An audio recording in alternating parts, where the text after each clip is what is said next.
ബസ്സുകാർക്ക് കാര്യം സ്ത്രീകളെല്ലാം KSRTC പോകും. ദീർഘദൂരം കൊടുക്കരുത്. അവർക്കൊക്കെ ഈ ഇപ്പോൾ കളക്ടറേറ്റ് ജോലിയുള്ളവർ, സെക്രട്ടേറിയറ്റ് ജോലിയുള്ളവർ, അങ്ങനെയൊക്കെ ഉള്ളവർക്ക് കൊടുക്കണം. ദീർഘദൂരം വരുമ്പോൾ സർക്കാർ കുളം തോന്നും. പ്രൈവറ്റ് ബസ്സുകാർക്ക് ഇച്ചിരി ബുദ്ധിമുട്ട് വരും. ഈ പെണ്ണുങ്ങളെല്ലാം അങ്ങോട്ട് പോകുന്നതുകൊണ്ട് ഒന്ന് നിർത്താൽ 90% നല്ല കാര്യമാണ്. എല്ലാവർക്കും ഉപകാരപ്പെടും. പിന്നെ സർക്കാർ ഇൻകം ഭരണം അവരങ്ങോട്ട് കയറിയതേ ഉള്ളൂ. എല്ലാം കാലിയാക്കിയിട്ട് പോയിരിക്കുക. ഇതൊക്കെ അവരുടെ വായിൽ നിന്ന് കേൾക്കുന്നതാണ്. നമുക്ക് എല്ലാവർക്കും അറിയാവുന്ന സംഗതി. നല്ല കാര്യമാണ്. എല്ലാവർക്കും ഉപകാരപ്രദമായിട്ട് വരണം എന്നാണ് എൻ്റെ ആഗ്രഹം. ഇപ്പം നമ്മൾ ഈ വണ്ടിയെ നോക്കി തന്നെ ഇതിൽ മെജോറിറ്റിയും പ്രൈവറ്റ് സ്ത്രീകളല്ലേ. അപ്പം അത് അവരുടെ ഡെയിലി കളക്ഷനെ നന്നായിട്ട് ബാധിക്കാൻ സാധ്യതയുണ്ട്. അതുപോലെ പെട്രോളിനും വില കൂടിയല്ലോ, പെട്രോളിനും ഡീസലിനും. അപ്പം തീർച്ചയായും അത് ബാധിക്കുന്നതാണ് എൻ്റെ ഒരു വിശ്വാസം. കൂടുതൽ ആളുകളും അത് ഫ്രീ എന്നുള്ളൊരു ഓപ്ഷനിലേക്ക് പോകും. അതെ, എല്ലാവരും സ്ത്രീകളെല്ലാവരും KSRTCയിലോട്ട് മാറുക. അപ്പം പ്രൈവറ്റ് വണ്ടികൾക്ക് അതിൻ്റേതായ ഇത് വരും. ശരിക്കും സ്ത്രീകൾക്ക് അങ്ങനെയല്ല കൊടുക്കേണ്ടത്, സ്റ്റുഡൻസിന് ഫ്രീ അല്ല കൊടുക്കേണ്ടത്. സ്ത്രീകൾക്ക് വേണ്ടി പിങ്ക് ബസ് പോലത്തെ ഒരു 3-4 ബസ് ഇറക്കിയിട്ട് ബാക്കിയുള്ള സ്റ്റുഡൻസിന് സൗജന്യ യാത്ര അനുവദിക്കല്ലേ വേണ്ടത്. അതാണ് സർക്കാർ ചെയ്യേണ്ടത്. ശരിക്കും അതാണ് ചെയ്യേണ്ടത്. അല്ലെങ്കിൽ പ്രൈവറ്റ് ബസ്സിന് മാത്രം പിള്ളേരെ കിട്ടുകൊണ്ട് പോകണം, KSRTCയിൽ മാത്രം ഫുൾ ടിക്കറ്റ് വരണമെന്നല്ലോ. ഇപ്പോൾ ഇവിടെ ഓടുന്ന ഒരു 50% KSRTCക്കും ഫിറ്റ്നസ് ഇല്ല, ഇൻഷുറൻസ് ഇല്ല. നമുക്കിപ്പോൾ ഇത് നിലവിൽ എൻ്റെ വണ്ടിക്ക് സേഫിന് ആയിട്ടേക്കാണ്.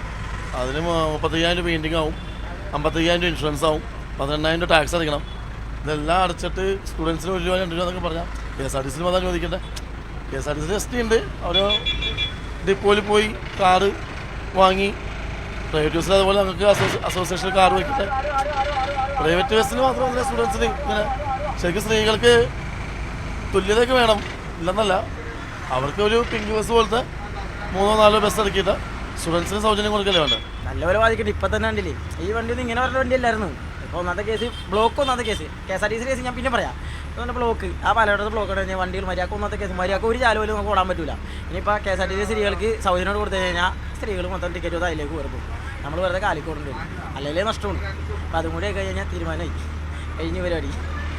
എനിക്ക് നല്ല തീരുമാനമല്ല. അല്ലെങ്കിൽ നമ്മൾ വേറെ ചേട്ടൻ പറഞ്ഞ പോലെ തന്നെ വേറെ സെപ്പറേറ്റ് പിങ്ക് ബസ് എന്നുള്ള രീതിയിൽ നടക്കണം. അപ്പോൾ നമുക്ക് ടിക്കറ്റ് മാറിയെങ്കിൽ കയറും. ഇതിപ്പോൾ സ്റ്റുഡൻറ്റിന് മാത്രം നമ്മൾ എടുത്തുകൊണ്ട് പോയിട്ട് എന്ത് ഒരു കാര്യമില്ല. ഡീസൽ അടിക്കണ്ടേ, ഡീസലിനും വില കൂടും.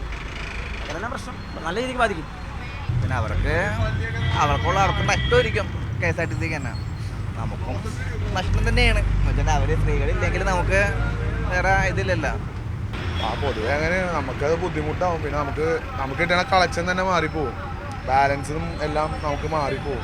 നമുക്ക് പുരുഷന്മാരെക്കാട്ടി കൂടുതലും സ്ഥിരമായിട്ട് കയറുന്ന സ്ത്രീകളുണ്ട്. അപ്പോൾ അവിടെ അവർക്ക് ഫ്രീ കിട്ടിക്കഴിഞ്ഞാൽ പൊതുവെ ഒരു ശരാശരി മനുഷ്യർ, ഇപ്പോൾ ഞാനാണെങ്കിലും നിങ്ങളാണെങ്കിലും എവിടെ ഫ്രീ ഉണ്ടോ അവിടെ നമ്മൾ എന്തായാലും പോവും, അറ്റൻഡ് ചെയ്യും. നമുക്കത് ഭയങ്കര ഒരു അടിയാണത്. എന്താ ചെയ്യണ്ടേന്ന് അറിയില്ല. ഇതും കൊണ്ടാണ് കഞ്ഞി പിടിച്ച് പോണ മുതലാളി. കൂടുതൽ വാർത്തകൾക്ക് News 18 Keralam YouTube channel subscribe ചെയ്യുക.